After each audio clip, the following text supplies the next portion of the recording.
You must go where I cannot. To start bite-sized reviews, we don't have a movie based on a book, but we do have one inspired by a book. First, a little history. In early book crafting, way back in and even before the Middle Ages, you had scribes who wrote, and you had illustrators who drew. The Book of Kells, named for the abbey that housed it for centuries, is an illuminated manuscript combining biblical text with gorgeous artwork, depicting the pinnacle of Western calligraphy. Today, it is on display in Trinity College in Dublin, Ireland, where it is considered a national treasure. Just looking at a few pages makes it obvious why. The Secret of Kells is a fictional cartoon describing the completion of the Book of Kells during the age of Viking raids. It follows a young boy named Brendan living in the Abbey of Kells with his uncle, the Abbot. Abbot Kellic is worried about the encroaching Viking hordes, so he works to construct a wall to protect everyone in Kells. Meanwhile, the monks of Kells concern themselves mostly with writing books and preserving knowledge.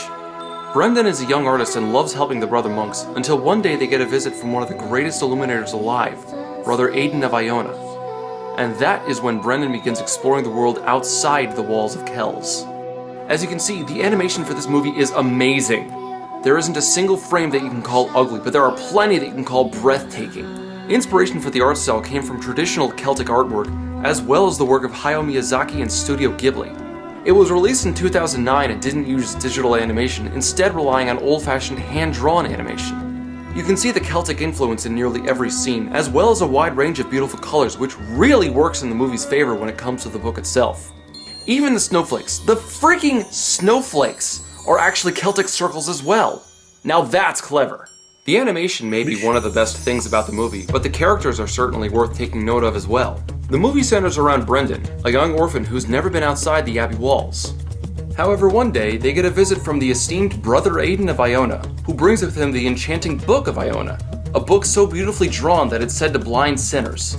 When Brother Aidan says that he needs help finishing the book, Brendan jumps at the opportunity immediately. He makes mistakes and can overestimate himself at times, but he has a good heart and surrounds himself with good people who help him out when he needs it, like Ashlyn. Ashlyn is a forest spirit who lives outside the Abbey walls and meets Brendan when he goes out one day to pick gallnuts to make ink from. She starts off untrusting, but finds that she has some things in common with Brendan and they form a strong friendship. She has several magical abilities, which the animation uses in quick but effective ways, like how she runs or how she looks when she transforms into a wolf. She doesn't like humans, but warms up quickly and puts herself at great risk to help Brendan. Among the monks is Brother Aidan, who fled along with his cat Pengurbon after the Viking hordes sacked the island of Iona. He's recognized as one of the greatest illuminators in the world and instantly sees the same potential in Brendan. He's actually the one who teaches Brendan that he'll learn more by living life rather than simply living inside the Abbey walls. That's a really good message to give, especially for kids. He's eccentric and lives through his imagination, but still has a good head on his shoulders and looks out for everyone around him. And then there's the Abbot, Brendan's Uncle Kelloc. The other characters are good, but this guy is easily my favorite out of the movie. He's stubborn and fiercely determined, obsessively building his wall. He's so set on finishing this wall to protect the Abbey from the Vikings that he doesn't even know why the other monks spend their time in the scriptorium. However, we get several scenes that show he's a very caring character despite his gruff nature. He takes in refugees, looks after Brendan, does back-breaking labor on the wall himself, and, not to give anything away, but he puts himself at great risk to save the other villagers.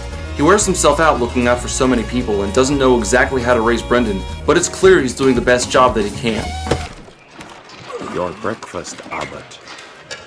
Take it to Brendan. See if he has come to his senses. He's a very well-rounded person, and it's great seeing the movie flesh his character out.